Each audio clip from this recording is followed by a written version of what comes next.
ఆలకించండి. తీర్థయాత్ర తీర్థయాత్ర తీర్థయాత్ర తీర్థయాత్ర. నమస్కారం. ఈటీవీ 2 తీర్థయాత్ర కార్యక్రమానికి స్వాగతం. మన దేశంలో ఉన్న అష్టాదశ శక్తి పీఠాలలో అలంపురం శ్రీ జోగులాంబ అమ్మవారి ఆలయం కూడా ఒకటి. అతి పురాతనమైన ఈ ఆలయంలో జోగులాంబ అమ్మవారు, బాల బ్రహ్మేశ్వర స్వామివార్లు కొలువై ఉన్నారు. మహిమాన్వితమైన ఆయా ఆలయాల విశేషాలేంటో మనం ఇప్పుడు వీక్షిద్దామా?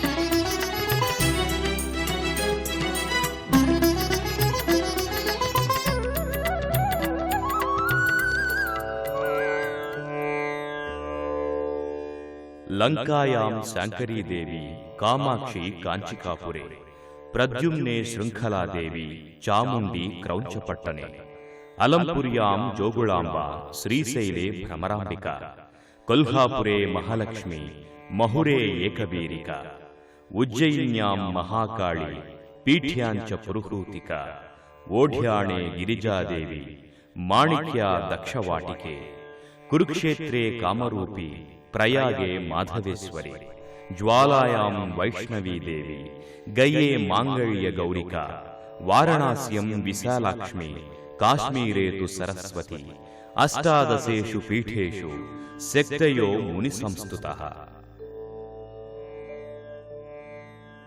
అంటూ అష్టాదశ శక్తుల నామస్మరణతో పునీతమవుతున్న పుణ్యక్షేత్రం అలంపురం.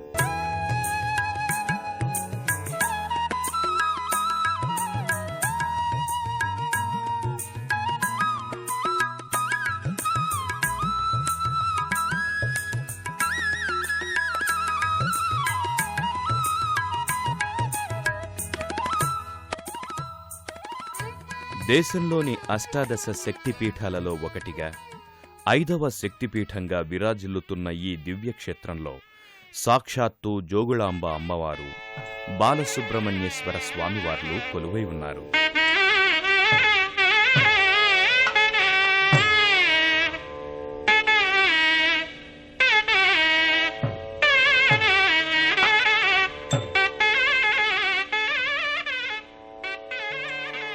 విశృంఖల అనే పేరుతో విరాజిల్లుతున్న ఈ జోగులాంబ అమ్మవారు కొలువై ఉన్న అలంపురం క్షేత్రం మహబూబ్ నగర్ జిల్లాలో ఉంది.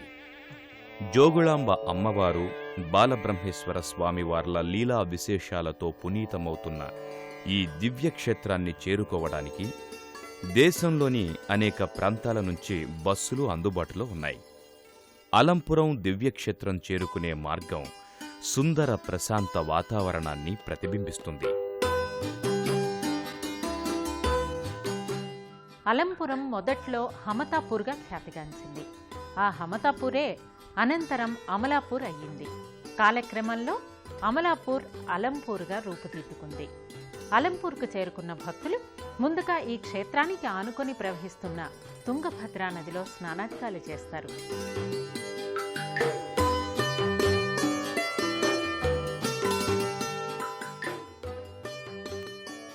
తుంగభద్రా నదీమ తల్లి ఒడ్డున ఉన్న ఈ దివ్యక్షేత్రాన్ని చేరుకున్న భక్తులు ముందుగా ఆలయానికి సమీపంలో ఉన్న తుంగభద్రా నదిలో స్నానాధికాలు ముగిస్తారు.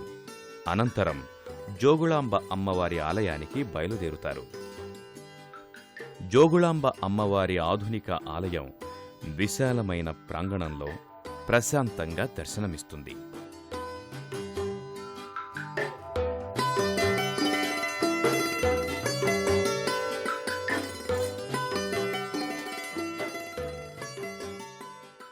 అలంపురం ప్రాంతం క్రీస్తు శకం 566 నుంచి 757 వరకు బాదామి చాళుక్యుల ఏలుబడిలో ఉండేది. అనంతరం అనేక మంది రాజులు ఈ క్షేత్రాభివృద్ధికి విశేషంగా కృషి చేశారు. అలంపురంలో వేంచేసి ఉన్న జోగులాంబ అమ్మవారి పీఠం అష్టాదశ శక్తి పీఠాలలో ఒకటిగా 5వ శక్తి పీఠంగా విరాజిల్లుతుంది. ఇక్కడ ఈ క్షేత్రంలో కొలువై ఉన్న జోగులాంబ అమ్మవారు రౌద్ర స్వరూపిణి. ఒకప్పుడు ఈ క్షేత్రం ఓ ప్రసిద్ధ విద్యాపీఠంగా విరాజిల్లిందని చారిత్రక ఆధారాల ద్వారా తెలుస్తోంది. పాల్కర్కి సోమనాథుడు తన పండితారాధ్య చరిత్రలో ఈ క్షేత్ర మహిమను, ఇందలి తీర్థాలను గురించి వివరించాడు. తుంగభద్రా నదిలో స్నానాధికాలు ముగించుకున్న భక్తులు అనంతరం జోగులాంబ అమ్మవారి దివ్య మంగళ శిలారూపాన్ని దర్శించి భక్తితో పులకించిపోతారు.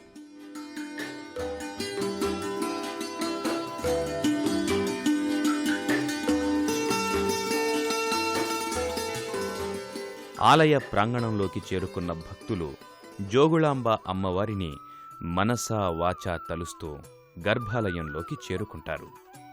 నిశ్చల మనస్సుతో గర్భాలయంలో ఉన్న జోగులాంబ అమ్మవారి దివ్యమంగళ శిలారూపాన్ని దర్శించుకొని అలౌకికమైన ఆనందానికి గురై, అమ్మా జోగులాంబ, మమ్మల్ని మా బిడ్డల్ని చల్లగా చూసి మమ్మల్ని అనుగ్రహించు తల్లి అంటూ చేతులు జోడిస్తారు.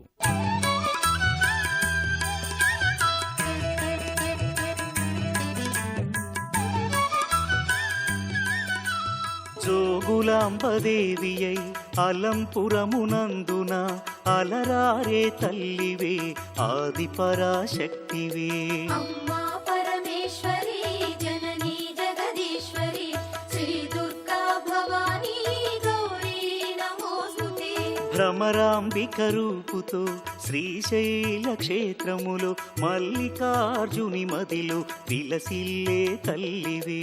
అమ్మా పరమేశ్వరి జననీ జగదీశ్వరి శ్రీ దుర్గా భవానీ గౌరీ నమోస్తుతే. మహాలక్ష్మి తేజమై కొల్హాపురమందున కళలోలికే తల్లివే, జననీ కళ్యాణి. అమ్మా పరమేశ్వరి జననీ జగదీశ్వరి శ్రీ దుర్గా భవానీ గౌరీ నమోస్తుతే. అష్టాదశ శక్తిపీఠాలలో అమ్మవారి జోగులాంబ అనే అమ్మవారు పంచమ శక్తిపీఠంగా ఇక్కడ వెలిశారు. ఈ అష్టాదశ శక్తిపీఠాలు ఎలా ఏర్పడ్డాయంటే, దక్ష ప్రజాపతి యాగంలో అమ్మవారు తనని తాను అగ్నిలో దహించుకున్నప్పుడు పరమేశ్వరుడు అమ్మవారి మృతకళేబరాన్ని తీసుకొని దేశాటన చేస్తూ ఉంటే, విష్ణుమూర్తి తన సుదర్శన చక్రం చేత అమ్మవారి శరీరాన్ని పరమేశ్వరుడికి తెలియకుండా శరీర ఖండాల కింద ఆయన విభజించాడు. ఆ ఖండాల్లో ఒక ఖండం ఇక్కడ పడ్డది. ఎక్కడెక్కడైతే అమ్మవారి ఖండాలు పడ్డాయో అవన్నీ శక్తిపీఠాల కింద ఆవిర్భవించాయి. ఇక్కడ అమ్మవారిది పై దంత పంక్తి, ఈ పై పళ్ళ సెట్ వచ్చి ఇక్కడ పడిందండి అమ్మవారు. కింది దంత పంక్తి కన్నా పై దంత పంక్తి కాస్త ఉష్ణంగా ఉంటుందట. కాబట్టి ఆ స్వరూపం కాబట్టి అమ్మవారు చాలా వేడిగా ఉంటారు. తాపస్వరూపి అంటారు. అందరి స్త్రీ దేవతలకు కూడా వెంట్రుకలు వెనక్కుంటే ఈ అమ్మవారికి మాత్రం వెంట్రుకలు పైకి ఉంటాయి. దాన్ని జట అంటారు. కేవలం ఒక పరమేశ్వరుడికి మాత్రమే ఉంటుంది ఆ జట. తర్వాత ఇంకా దేవతలందరిలోకి ఒక జోగులాంబ అనే అమ్మవారికి మాత్రమే జట ఉంటుందండి. అంటే వెంట్రుకలు ఇలా పైకి లేచి ఉంటాయి. ఆ వెంట్రుకల్లో బల్లి, తేలు, కపాలము, గుడ్లగూప ఈ 4, వీటితో పాటు అమ్మవారి ఆసనం శవాసనం, ఈ పంచ కలిసి ఉంటాయి. పరమేశ్వరుడు ఎక్కువ కాలము శ్మశానవాసి కాబట్టి ఆ పరమేశ్వరుడితో పాటు ఉండే అమ్మవారి అన్ని శక్తులలోకి ఒక్క జోగులాంబ అనే శక్తి ఒకటే కాబట్టి అమ్మవారు ఈ శ్మశానానికి సంబంధించిన చిహ్నాలను ధరించి ఉంటారు. ఈ అమ్మవారి పై దంత పంక్తి ఇక్కడ ఉండడం వల్ల అది ఉష్ణతాపం. ఆ ఉష్ణం తగ్గడం గురించని అమ్మవారు జలకుండం మధ్యలో ఉంటారు, నీటి మధ్యలో ఉంటారు. కాబట్టే ఆలయాన్ని చుట్టూ మొత్తం జలకుండం పెట్టబడింది. 6వ శతాబ్దంలో బాదామి చాణక్యులు అనేవాళ్ళు ఇక్కడ అమ్మవారి ఆలయాన్ని మొట్టమొదటిసారిగా కట్టించినట్టుగా మనకు శాసనాలు ఉన్నాయి. పరమేశ్వరి జననీ జగదీశ్వరి శ్రీ దుర్గా భవానీ గౌరీ నమోస్తుతే. పూర్వం ఇచ్చట బ్రహ్మదేవుడు తపస్సు చేసి శివలింగాన్ని ప్రతిష్ఠించడం వల్ల ఆ లింగానికి బ్రహ్మేశ్వరుడనే పేరు వచ్చింది. ఇతర క్షేత్రాలకు భిన్నంగా ఈ క్షేత్రంలో అనేక బ్రహ్మమూర్తులు దర్శనమిస్తాయి. జోగులాంబ అమ్మవారిని దర్శించుకున్న భక్తులు అనంతరం ఇక్కడకు సమీపంలోని బాల బ్రహ్మేశ్వర స్వామివారి ఆలయానికి చేరుకుంటారు. శ్రీనాథాదృత పాలిత త్రిభువనాం శ్రీచక్ర సంచారిణీ గానాసక్త మనోజ్ఞ యౌవన లసద్గంధర్వ కన్యాదృతాం జోగుళాంబ అమ్మవారిని భక్తితో సేవించుకున్న భక్తులు అనంతరం ఇదే ఆలయానికి సమీపంలోని బాలబ్రహ్మేశ్వర స్వామి ఆలయానికి చేరుకుంటారు. రూపం విభుం వ్యాపకం బ్రహ్మవేదస్వరూపం అజం నిర్గుణం నిర్వికల్పం నిరీహం చిదాకారమాకాశవాసం భజేహం నమామీశమీశాన నిర్వాణ రూపం. బాదామి చాళుక్యుల శిల్పకళాభిరుచికి, ఆనాటి శిల్పుల నేర్పరితనానికి ఈ ఆలయం ఓ నిదర్శనంగా నిలుస్తోంది. ఎర్ర రాతితో రూపొందించిన ఈ ఆలయం వివిధ శిల్పచిత్ర రాజాలతో, మండపాలతో, ప్రాకారాలతో మనోహరంగా ఉండి భక్తులకు ఓ విచిత్రమైన అనుభూతిని కలిగిస్తుంది.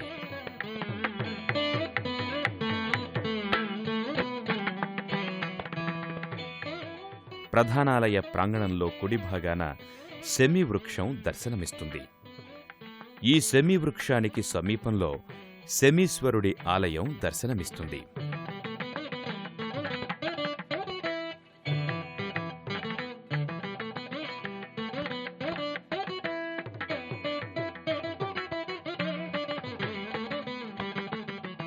శమీశ్వరుడి దర్శించుకున్న భక్తులు ఎడమవైపునకు తిరిగినప్పుడు చండీశ్వరుడి మందిరం దర్శనమిస్తుంది.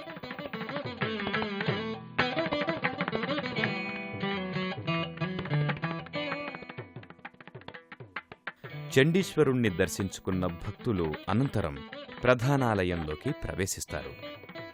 ప్రధానాలయంలో ముందు భాగాన శిలారూపంలో ఉన్న నందీశ్వరుడు దర్శనమిస్తాడు.